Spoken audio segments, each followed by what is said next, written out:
All right, let's go ahead and get started, everybody. I'm sure more people will trickle in, but I want to honor your time and honor our speaker's time. So let's get started.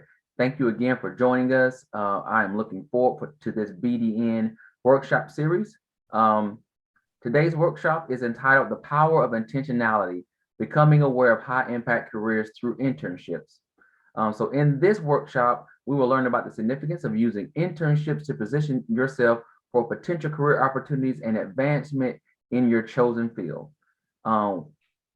We really ask that you pay attention.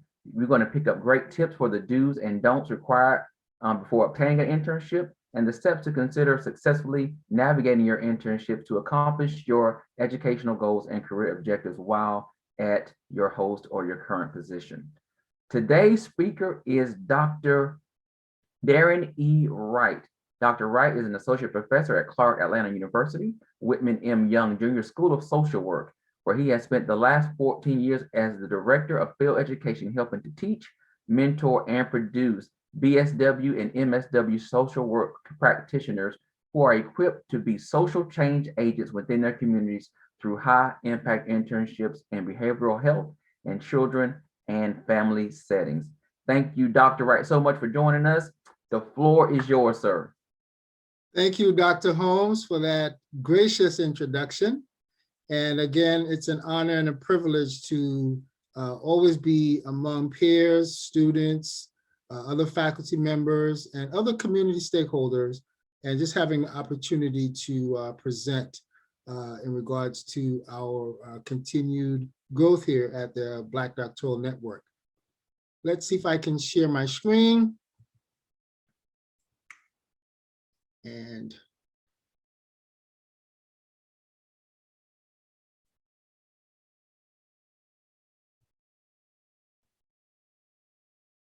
okay. So again, thank you. And our workshop today, and more of a discussion. I have found over the course of the years that I try to stay away from the notion or the narrative of just saying a workshop, because it seems so sterile, so boring. I want it to be more of a conversation, and also to share stories or a narrative more with you as we engage in a dialogue. I see that as coming out of our traditions. In the central Bakongo communities of Africa, in Central Africa, there is a term called Mbongi, which means a community gathering. And I want to use this as an opportunity for a community gathering for us to just have a discussion and dialogue based on some of my experiences as director of field education. Also, my varied experiences in corporate America. I worked on Wall Street for over 10 years prior to entering academia. Also in terms of my community practice as a practitioner in Brooklyn, New York, where I served individuals who were dually diagnosed, and also having an opportunity to serve our country as a reservist in the United States Air Force. I want to bring those experiences as we talk about internships and how we help to position students and young doc students as well, undergrad and graduate students, for internships and the power of that. And again, hence the title, The Power of Intentionality, and to become aware of high impact careers through internships.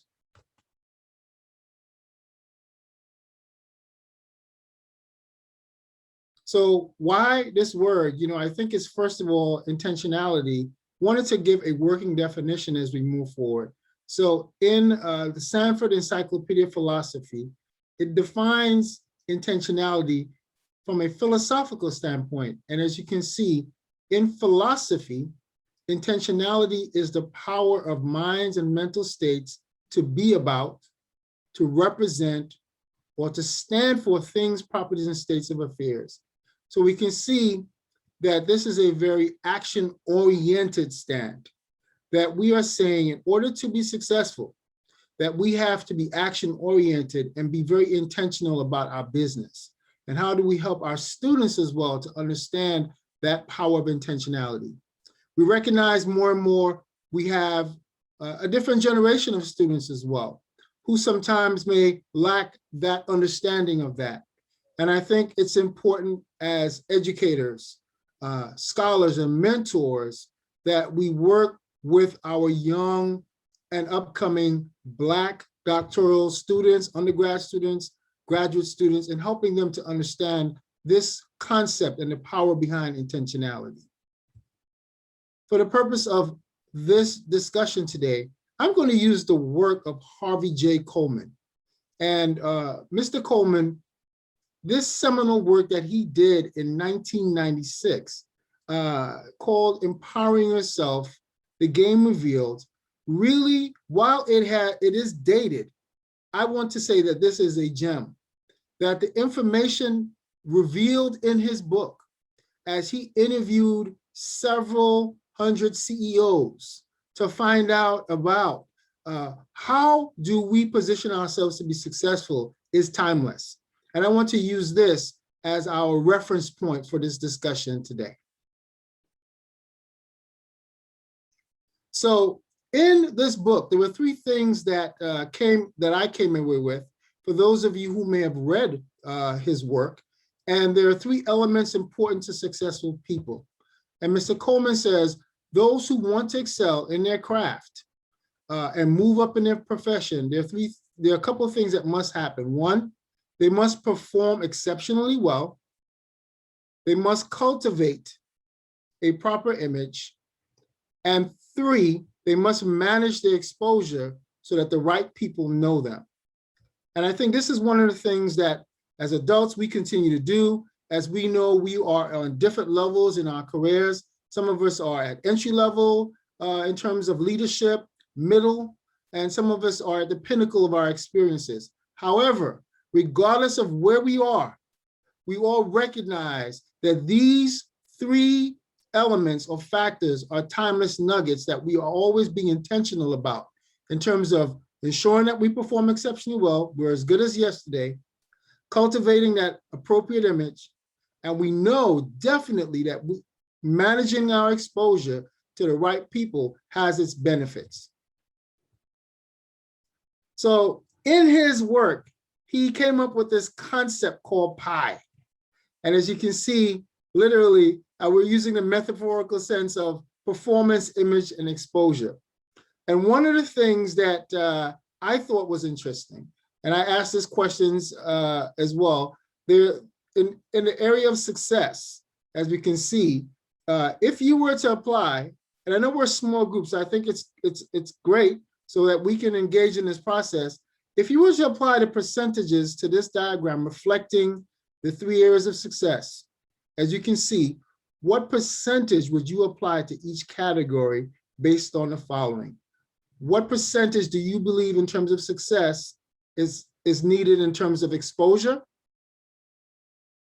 image, and performance? And I guess I'll open it up to the floor to get your input. Performance, image, and exposure.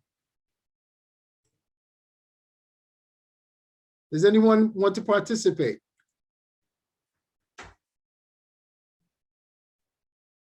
Mr. Jeffries in the chat just posted, Mr. Thomas, I'm sorry, he said image is 50%. He would say image is 50%. So image, he would say 60%, because the percentage we're working with is 10, 30, and 60. So he says image is 60%. Okay. Anyone else? Okay. Well, let's see. So the results of this were actually from the feedback that Mr. Coleman received from his interviews with top-level Fortune 500 CEOs in asking this very simple question. As you think about your businesses and individuals that you seek to hire in your organization, or things over the course of your time being at the level where you are, to what are those, in those 3%, which matters the most? And performance was 10, image was 30, and exposure was 60, which I thought to be profound because I had this in a different way. I don't know, Dr. Holmes, what were your thoughts? How would you have labeled this? Unfortunately, I would have labeled performance low, Okay. but I don't think I would have placed exposure to be at 60%. Now, Dr. Mitchell, she actually answered correctly. She put in the chat that exposure was 60%. So she was right on Wow. the money. Wow. Wow. Wow. Wow. Yeah, I thought this was profound as well.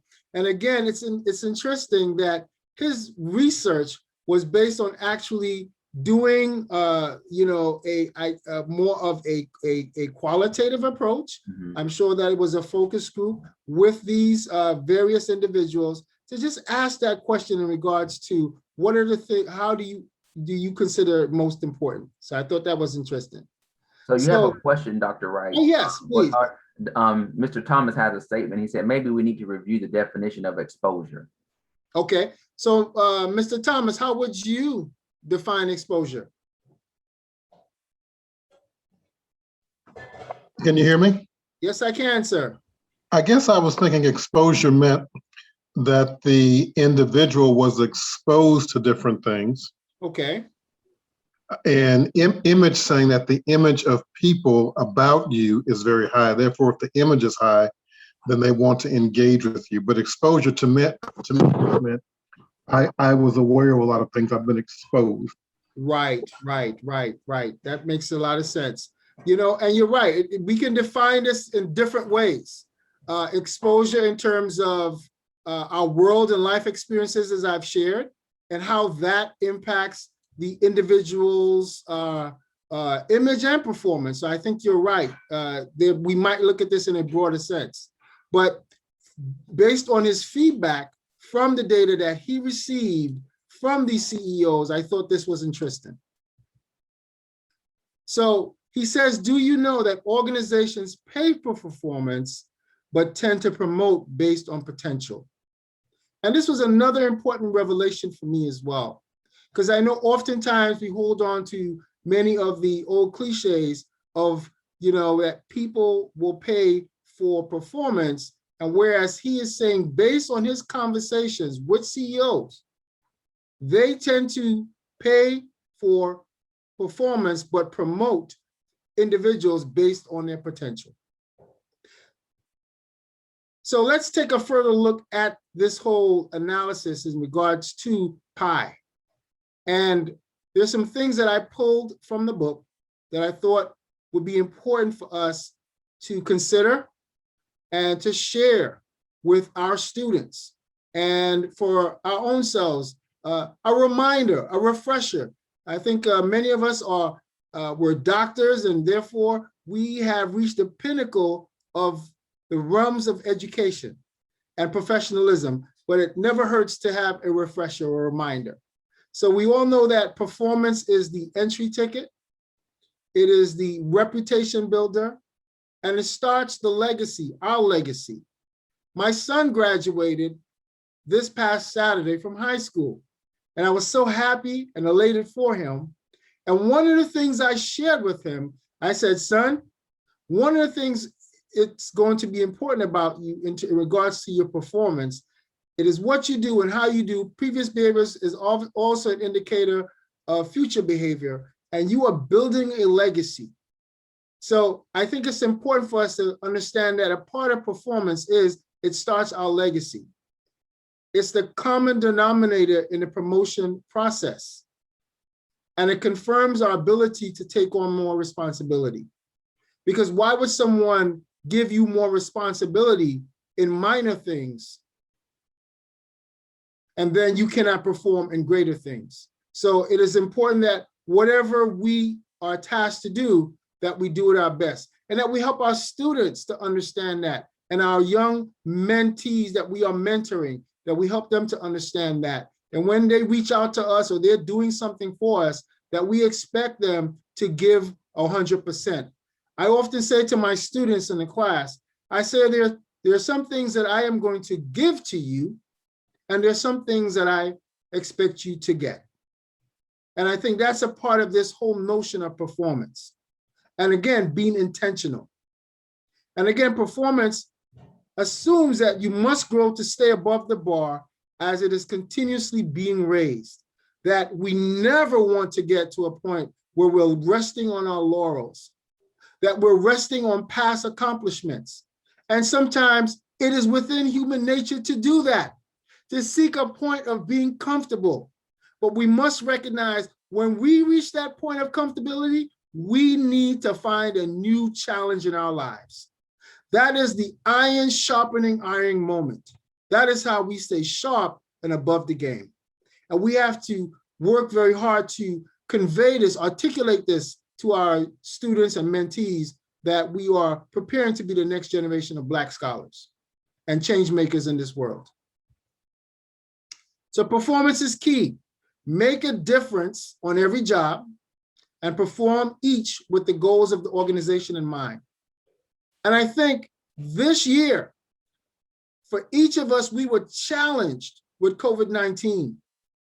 We were all challenged in academia and in our different sectors to make a difference on our job while conveying or meeting the needs of that organization's mission. I think about my own self as director of field education, where I am responsible for placing up to 200 students at varying agencies across metropolitan Atlanta. Dr. Holmes, as far down as where you live in Douglasville and further. But guess what? The challenge for me was that we were on a remote platform. We'd never done that before. We were a brick and mortar institution, and now I was asked to place students remotely. It challenged me to make that difference. It challenged me to perform above the standard that I had performed before. So again, this bleeds into the other point, that take the hard job, err on the side of the bigger challenge. Because a part of leadership, a part of excellence is accepting vulnerability.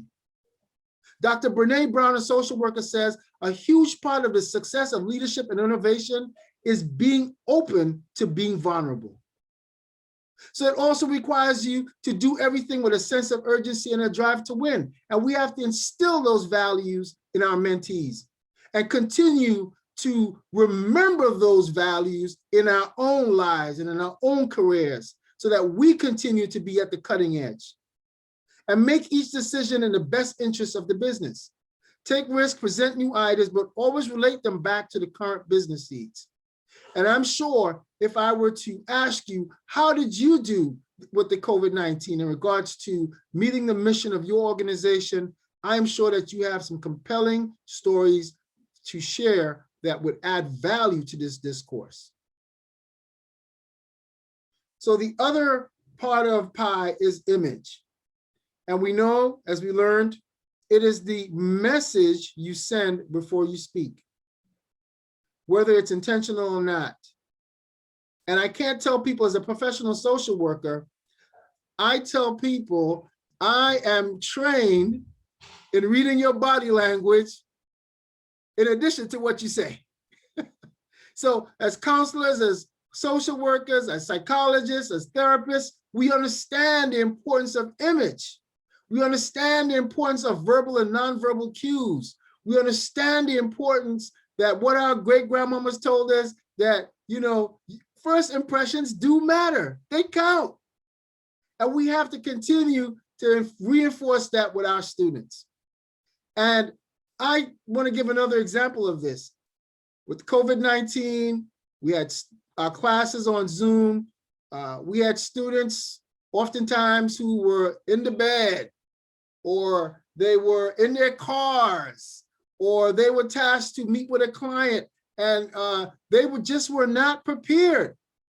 And we had to have a sit down virtually with our students and say, being in a virtual environment does not take away from you continuing to maintain your professional image.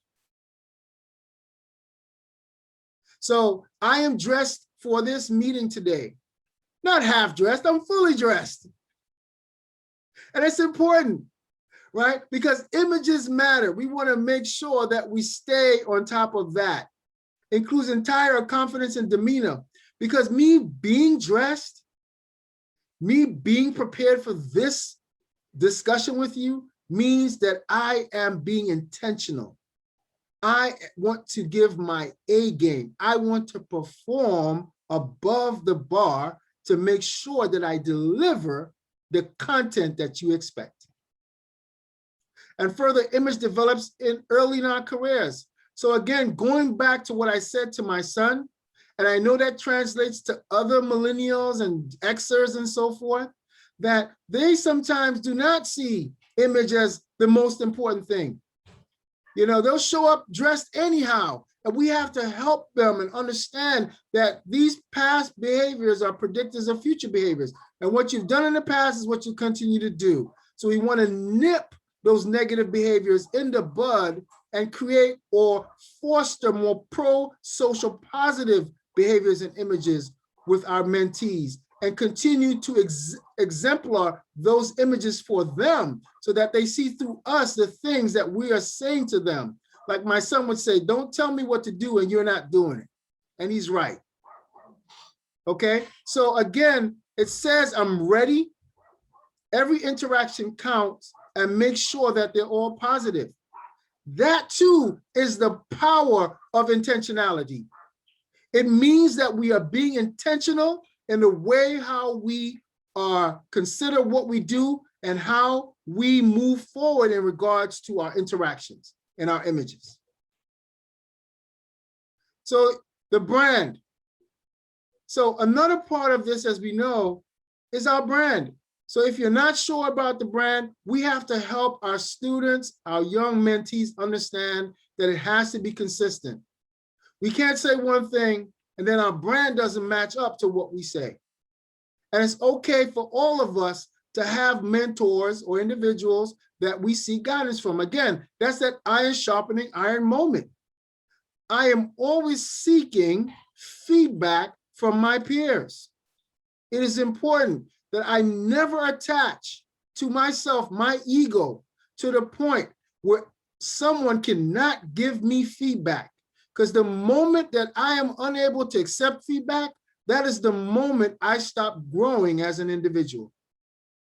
So it is important that we help our students and our mentees to understand that as well, right? Because it's the only way to see yourself as others see you is to ask others for honest assessment and not shy away from it. So if our goal is leadership, it is helpful to take a measure of our image and compare it with the image of other successful leaders in our chosen industry. And further, what I gleaned from this book as well is that you can change your image if you're open to self-improvement. And that process requires one to be self-reflective. Being self-reflective is important in the power of intentionality. If we are not able to self-reflect, we cannot be intentional. Then we are being surface-oriented or minded in regards to moving forward. And these are the things that we are also should be helping our students, our mentees, to understand as they continue their progress towards greatness and Black excellence. So your brand is your story, and when it all comes together, it's your story. So again, it's a total package. It consists of our character, and character is important.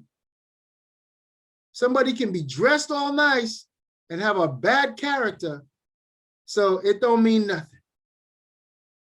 One of the highest values within our African ancestors, it was the concept of good character. For example, among the Yoruba people of present-day Nigeria, there is a Yoruba word called Iwa Pele, which simply means good character. It was understood that that is the highest form of education.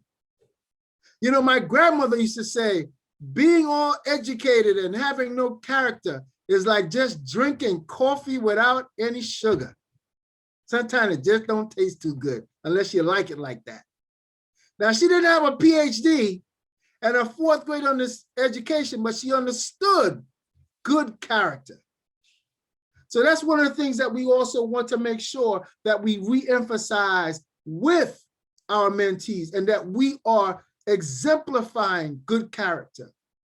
In addition to our education and our knowledge, experiences with other jobs, countries, and cultures, because the more we become culturally relevant, then the more open-minded we are to understanding how complex this world is. All too often, many of us live like a frog in a well, and then when another frog jumps into that well, we ask, well, where the hell did you come from? We don't understand that there's life outside of that well. So we want to expose ourselves and expose our students and our mentees and understanding that's all part of the branding. In terms of building our competencies and successes, values, morals, and passions, because your brand encompasses, as we can see, your image, your reputation, and the extent of your exposure. So I included these because why are these brands so good? When we see these, it resonates something with us. Would you agree with me, Dr. Scott, that it resonates something with you when you see Coca-Cola, Apple, Children's, or Microsoft? What do you think about when you see that? But you know Coca-Cola, I think about home, Georgia, for sure. That's right. And that's my favorite drink. I'm not a Pepsi drinker. I'm a Coca-Cola person. So that's for sure. Okay. And Apple, I've begun to recognize that. And of course, Children's Healthcare of Atlanta, that tugs at me because of children and the care that children get in Atlanta. That's right. And I've known that. And of course, Microsoft has been around a while too as well. So that's right. That's when I was working before I retired. That's right. Everything was Microsoft. It's pretty much still Microsoft. Okay, good. Because when you see this, you know that there's going to be a certain quality. There's going to be a certain consistency. Absolutely. To the product that you get, right? You know that wherever you went in the world and you taste Coca-Cola, you expect to taste Coca-Cola, right? It better. Yeah, that's right. If not, it's not Coca-Cola, right? And you know when you go to children's healthcare, you expect a certain level of care to be administered. And that's our brand. So we have to help individuals. You know, one of the things I always, like I said, I'm telling stories, and I like to insert our contemporary culture because sometimes we don't give them enough credit. Jay-Z made that profound statement. Dr. Holmes, you know that statement. I am my business, man. He understood the power of branding. So no one knows their product or feature any better than you. They are consistently improving their product. They position and market their products for critical exposure. They plan for a great return to get their investment. That's the getting part. And therefore, we're helping our students to understand that there's some things we're going to give to them, but there's some things that they have to get. And can I say this, Dr. Wright? Yes. And I think when Dr. Scott said her comment about Coke, when you have a quality brand, in return, what you get from other people is loyalty, because they're committed to the brand at that point, because they trust what you're going to put out every time. That is correct. You are so correct. I agree with that. I like that.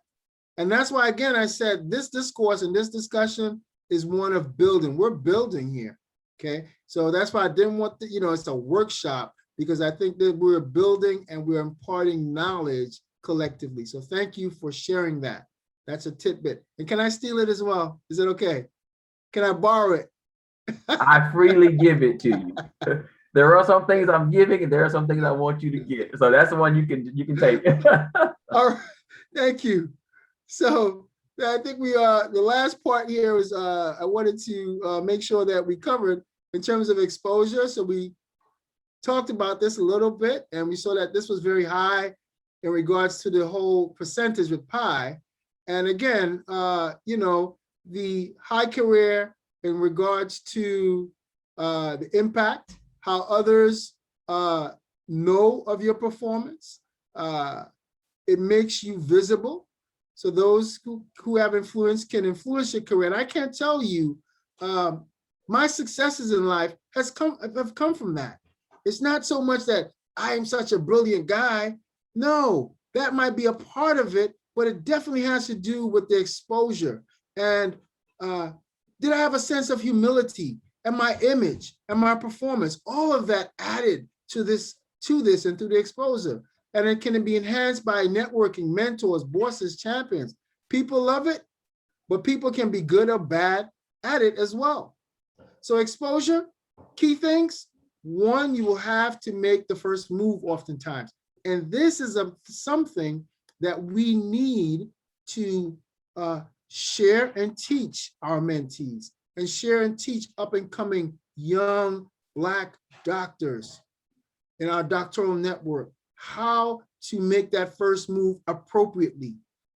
That old elevated pitch, you may just have that one time, but it shouldn't be in an abrasive and overpowering way. How do we help them to understand that? And that goes because that might lead to that job, that internship that they're looking for, right? To get to know others on a personal level when it's comfortable, listen when others tell them about yourselves, and be able to recall some things. Develop a reputation for knowing what you're doing, broadcasting success. People can't read our minds, so we have to broadcast success. Be willing to lend a helping hand and ask for projects or tasks that stretches us, right? So we talked about that, getting out of our comfortable zone, that in the area of comfortability, there is no growth. And if there's no growth, then that thing is dying.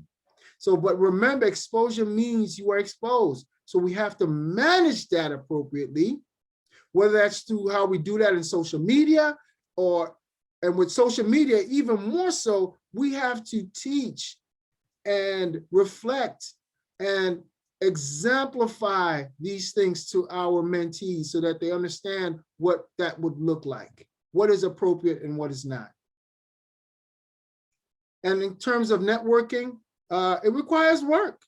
And this is an area sometimes where people struggle, even as we look for jobs or anything of that nature. Now, I see that there's some information in the chat. Is there anything that I need to pause for and respond to? We're good? There was one point that Mr. Thomas made as it related to the branding. And so he did make a comment that he guess he needs to take a marketing class. And so I think what he's saying is that could be an area that some people may be challenged in terms of branding and marketing themselves out there. Sure. And I think, again, that's a noble thing to do. I think, again, it's a part of challenging ourselves and moving beyond our level of comfortability and looking into things like that and learning how to brand ourselves. What is personal branding? There are a number of self-help books as well, YouTube. There's just so many things pedagogically and tools that we can use to help us to develop that, right? So again, continuously updating our contacts, keep in touch through lunch, telephone calls, networking again is reciprocal. So finding ways to give back to those who devote their energy and time. And that's something we have to teach individuals, because we know some people only contact you when they want something, right? And not that I need you to contact me every day or anything like that, but the contact shouldn't only be within the context of I need something. So then it's teaching people how to appropriately maintain their networks and make sure that they have their champions in their corners aligned with them to help them as they grow personally and professionally. So some information I'd like to share for our students, so you can take back with your students or your mentees in terms of getting an internship. And this brings us to the heart of it. Oftentimes, our students don't know where to start. Sometimes they are stumped about that process. We know that people, as we shared before, they may not be the go-getter. They may be shy or bashful, and this is an opportunity to help them to understand how to go about this process. These are some examples, suggestions. Contact an internship coordinator if there's one at that university. Typically, you're going to have a career placement center. We want to encourage our young mentees to do that. Do the research. For instance, an example here for individuals who are interested in nonprofit work or social work or any of those types of human service related work, The United Way has a huge directory called the 211 directory, and it gives you an opportunity to thousands of organizations that individuals can look up, get an idea of their mission, what services they provide, and then go about reaching out to them and contacting them to set up an interview to find out if they would hire them as an intern. They can search internship websites such as internship.com, idealist.org, experience.com. All these have very valuable leads that oftentimes many of our students and for us come into benefit through these approaches. And again, reaching out to our network, we know that the vast majority of jobs or internships come from who you know or know you, and then how they're able to advocate based on your brand, based on what you stand for. They're willing to put their name, their reputation, and say, hey, give Darren an opportunity. He would be a good fit for your organization. Now, it might get you the interview. How I interview, how I interact will then determine whether or not I get that job. But again, reaching out to our networks, we need to teach our mentees how to do that and do it in an effective manner. We also need, I think, to share with individuals that there are two options. Not every internship might be paid, and it's okay. So we know that they're paid and unpaid. And what are some of the benefits of an unpaid internship? Again, it serves as an opportunity to apply the classroom theory with real world practice. It helps you to decide if this field is right for you. You gain relevant work experience that's transferable, that can definitely go onto your resume and help to propel you or leverage your next moves as you think about applying for a job. And again, it creates a competitive edge in the job market in terms of your personal branding. It also provides individuals an opportunity to be mentored. And again, increasing their networking opportunities. And 7, to develop your resume and build confidence. Because many of our mentees may come to us and devoid of a resume, devoid of any type of experience. This is a way to help them to build that brand. And it doesn't always have to be paid in the sense of money, but we know that they're paying it forward through the experiences that will eventually lead to what they hope or what they are seeking to accomplish, which is a high career, paying career job, and where they are giving back to their communities and contributing to the welfare of their communities while being able to take care of themselves and their families. So simply put, internships offer opportunities for you to get hired, get the training, or definitely get the networking that you need so that you can find a job. So possible ways to receive credit for internships. So this model that I'm presenting here to you today is something that we utilize within schools of social work, which is a concurrent model. I recognize that there's some programs. I remember at my undergrad in forensic psychology, we really didn't have a structured internship program. They said, well, just go out there and find an internship. And there were a lot of people, again, who struggled with it. There was no direction as to whether or not I can get credit for it. And so this is one thing that came to my mind as I thought it reflected on my own experience. You know, discuss credit options with that person's program chair or advisor. How can I get credit for this particular internship experience that I'm doing? You know, it can be set up as an independent study, and maybe one of you may be a mentor for that student. Or research and review peer institutions and other programs with internships as a possible model, as I just shared. So you may want to look at, well, what is Howard doing? What is FAMU doing? What is Clark doing in my particular area of discipline? Maybe it's something we're not doing. And as such, how can I then utilize that model with approval, so therefore that I can get the best experience and maximize and leverage the most out of this experience for myself? So I want to share some feedback from one of my graduates, Ms. Tanisha Irving, who is now in MSW. I'm so proud of her. We presented together. One of the things that I do in helping to develop mentees is to bring them in the process of being that scholar practitioner. For her case, she's practitioner scholar, hoping to become, and I know she will become, a scholar practitioner. So she was a recent graduate, and I interviewed her. I said, well, you're not going to be here for this presentation. I know you're off. You want to get things going and get a job, but there's some things. Share with me some tidbits that you think would be of importance for this workshop that you would like me to share with other graduate level students. And these are some of the things that she shared.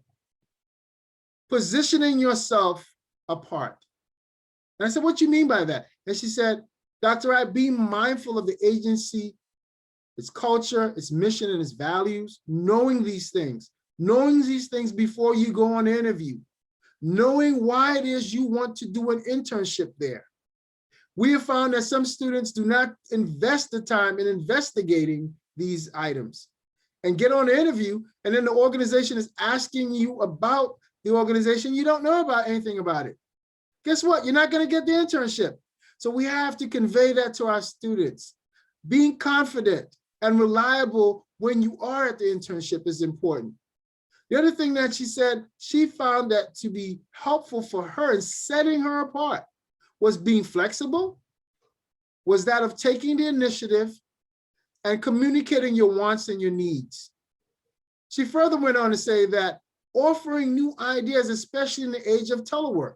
For her, she did a lot of telework, and she said offering new ideas in terms of best practices and things that she had observed, it positioned her at her internship, and people saw her as a valuable player in the process, even though she was a student intern. Adhering to deadlines and managing your time. And she said this was important for her, particularly in a virtual world where she had all this time, but she had to meet those deadlines, and adhering to deadlines and managing her time was important. And these are things that she will take with her as she now transitions into the world of work. And the other thing, as we shared before, was networking, networking, networking.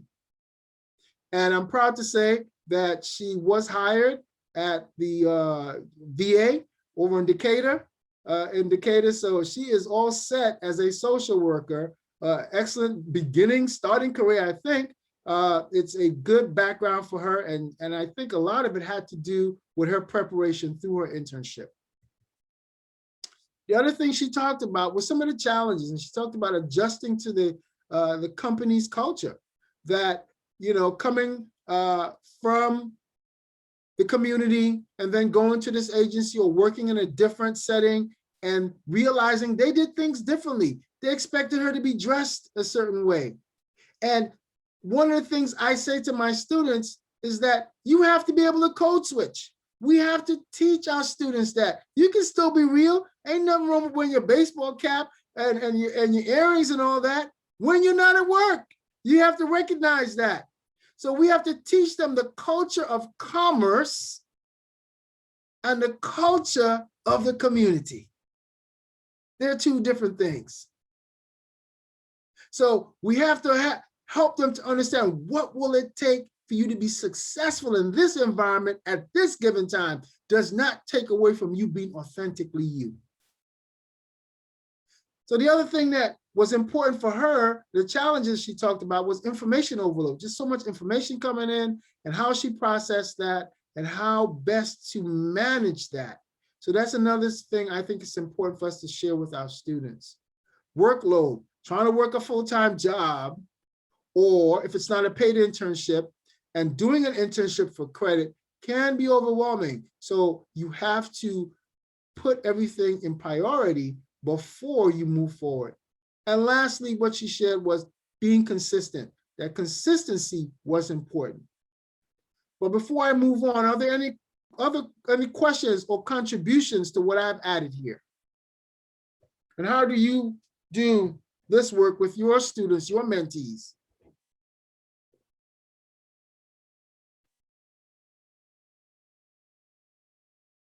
I'll contribute just a little bit. I think for those students that I mentee, that first one is huge. The generation of young people that we're dealing with right now want to be authentically themselves consistently in every environment. Yes. And so it's about, you have to respect me for who I am and what I'm bringing to the table, no matter what it looks like or what it sounds like. I can still get the job done. And so you said that the environment of commerce and versus the environment of the community are two totally different things as it relates to our community.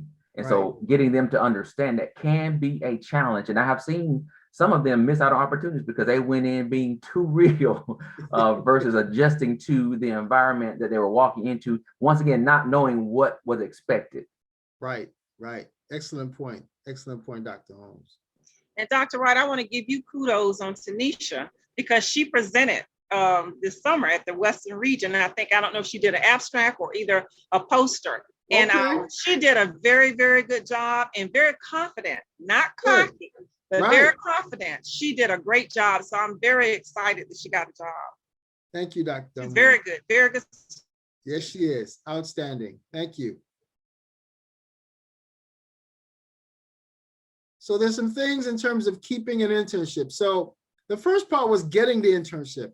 And one of the things I say to my students that I've recognized over the last 15 years of being a director of field education, and even before that, when I worked in the community at Brooklyn Bureau of Community Services, dealing with the dually diagnosed, a part of what I did was what was called we were a workforce program. We came about really as a part of that whole movement under Bill Clinton with the welfare to work programs and helping to move people back into the workforce.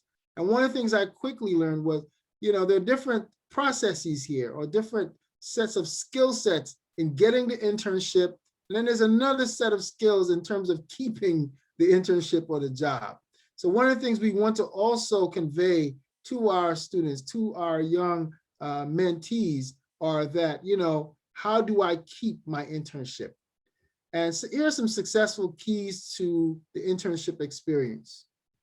So there are three major factors which will determine the overall quality of a practicum experience. And I think this is important that we are able to share this with our mentees. One, your motivation to learn, your capacity to learn, and your opportunity presented to learn. Again, as we can see, this is all coming from an area of being very intentional. What is your motivation to learn? That is self-reflective. Your capacity and opportunity, while that is not as self-reflective, but the first two are. And we recognize that this requires us to really sit in a moment of quietude and examine ourselves and our motivations and our ambitions. And why do we want to do this? What are we hoping to get out of this? And how are we going to be intentional to make sure that we are successful and have the best experience possible? So good learning experiences and internship are usually the result of a well-planned learning agreement. I want to repeat that. It is usually the result of a well-planned learning agreement from an educational standpoint. So it's not about just throwing someone out there. We should really work with that student, our mentee, even at the doctoral level, to find out what are they hoping to gain from this experience and work with them in that host organization to tailor their experience so that they can maximize the most out of that learning experience. And not just throw them out there and say, oh, well, just going out there is just volunteer. Yes, part volunteer, but it's, again, that sense of intentionality. We want people to come away with understanding how to integrate that theory with the practice. Since they are practitioner scholars, becoming scholar practitioners, it is important that we take that standpoint. So that overall, you will increase your chance of success if the design has a clear learning agreement. What are the expectations? Who's responsible for what, when, how many hours this person needs to complete? All of that should be laid out. Furthermore, I say to students, you also do well to watch for opportunities to participate in learning opportunities that present themselves along the way. So while you have this great plan, do not be so dogmatically tied to the plan that you miss opportunities that present themselves. You miss teachable moments because you are dogmatically tied to the plan. Another important part of being successful in keeping an internship is the use of emotional intelligence. And even more so in these recent times.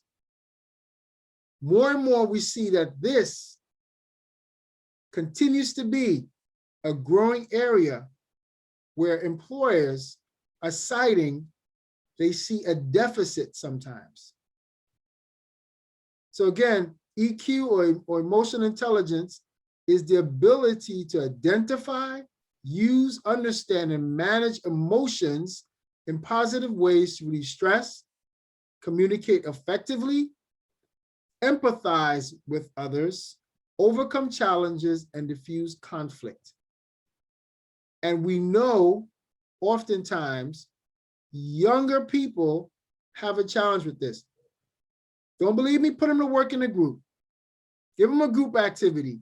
See how that goes. So right here, we see a need to help to reinforce and help them to understand this need. How do we become more sociable?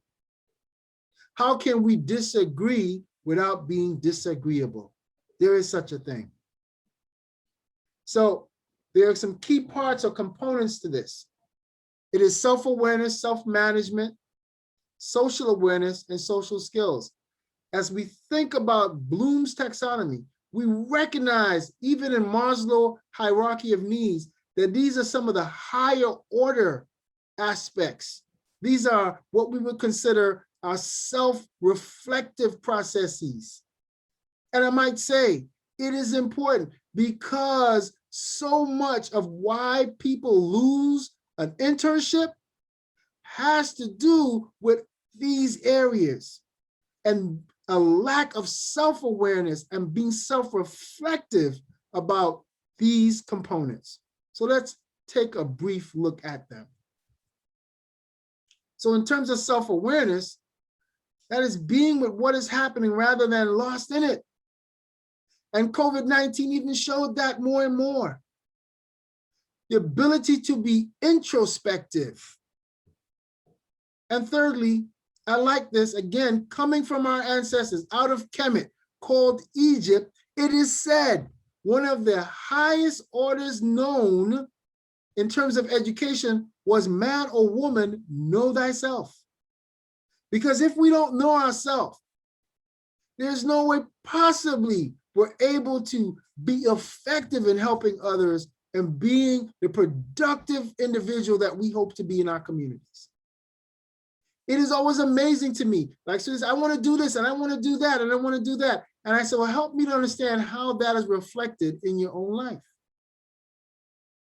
And they're like, I didn't think about that. And I said, that's important. It is important that whatever we say we do, that we walk the walk and talk the talk.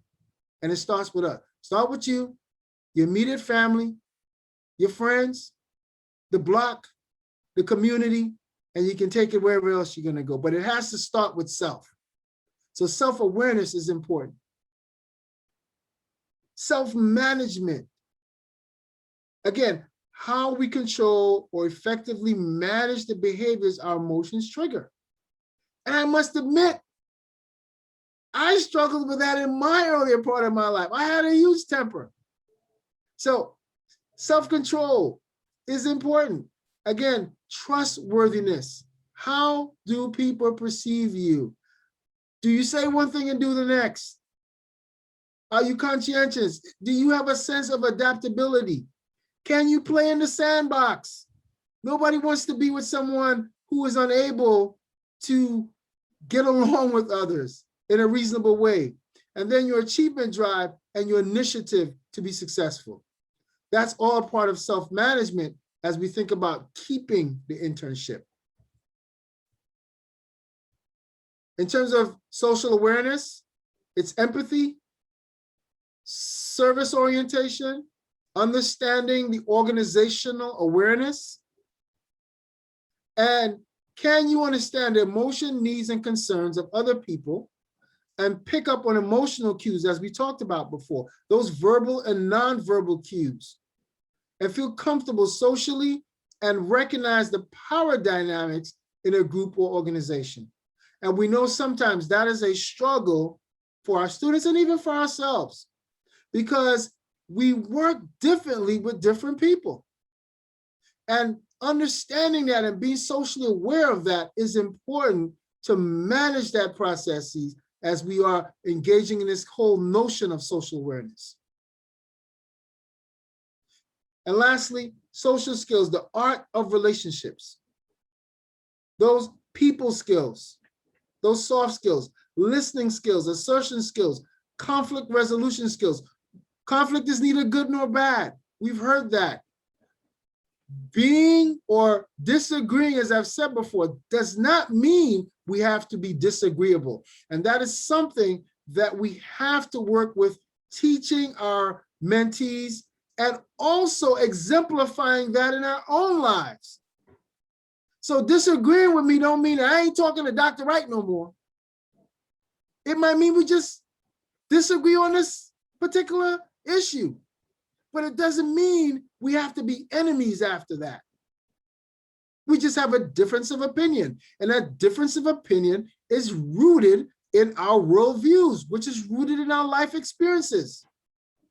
So we should seek to gain understanding and clarity so that I have a better understanding where you're coming from. Brother, sister, help me to understand where you're coming from. Now, I may not totally agree with you, but at least I get a better understanding of where you're coming from. And then again, this is rooted in active listening and conflict resolution. So there are a lot of people who they're not listening to you. They hear you, but they're not listening to you. And that's important. So in terms of the workforce, transitioning those skills to the workforce, I think it's important that we help our students to understand, work closely with their career planning placement center. It is important that while they are engaging in this process, that they are creating an e-portfolio, that they're putting all the things that they have done, all the comment letters they received, their vision boards, everything in their e-portfolio, so that when they come back and they begin to craft their resume, or they begin to tell their story, they have the evidence, the documentation, the artifacts of what they have done. And then reaching out to one's established networks is important. Again, we talked about networking, and how important that whole process is. In conclusion, I would like to add, this picture, I love it because it is a picture of Black Wall Street. And we recognized last week, President Biden was out in Tulsa, recognizing the horrors and the atrocities of the Tulsa, Oklahoma bombing of Black Wall Street. We come from greatness. And as such, it is important that we continue to reimagine that greatness, and that we continue to exemplify that greatness, that we be intentional in regards to how we interact with our mentees, how we interact with each other, how we present ourselves in this world, to ensure that we are exemplifying that greatness, and that we help our mentees to understand this. So through this, they themselves will leverage themselves in preparing themselves to assume the mantle of greatness. Our role is to prepare the next generation. There must be a success planning in regards to how we transition over what we have learned and impart what we have learned onto the next generation so that they continue the greatness. And we can only do this by being intentional. I want to thank you for the opportunity to present. And I hope that what I presented, that you found some value in some aspects of what was presented. Thank you. Thank you so much, Dr. Wright. I hope that everybody that was sitting here and listening, I know I was taking some very salacious notes. I was just really adding them up. You really dropped, I'm not even going to say nuggets, you dropped some bombs on us today. So thank you so much for what you provided and the insight as it relates to the power of intentionality. I hope that everybody here received something. And thank you guys so much for participating, logging in and listening as well. Your presence here is what really made the difference. I'm going to turn it over to Dr. Scott for a few comments. Thank you, Dr. Holmes, and thank you again, Dr. Wright. And tell Georgia hello, it's on our mind. I will. I asked in the chat for 2 people to stay afterwards, just to give us a short testimonial of the workshop and all of the goodies that he passed on to us.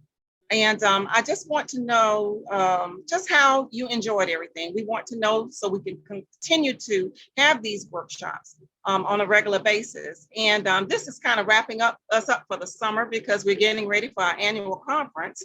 But you're all invited to join our fall workshops, which will be planned as we speak. And we also want you to watch your emails and our website as they develop along the way throughout this summer. And also, please join us at the 9th Annual Black Doctoria Network Virtual Conference, which will be October the 28th through the 30th of this year. We will have it the same way that we did last year, virtually. And the great city of Atlanta, the great state of Georgia is our hostess again this year. And we're looking to really just enjoy that again, all the speakers coming from the main speakers and the keynote speakers and everything coming from the great state of Georgia and the great city of Atlanta. And better still, as a reminder, you know, membership has its privileges. So therefore, please consider joining the Black Doctoria Network and become a member, and then register for our 9th annual conference, and as well as get ready for the fall workshops too as well. So without further ado, please complete the workshop evaluation. Dr. Holmes has put back the link again, and I want to ask 2 of you to please stay back. I'm going to pause in just a few minutes.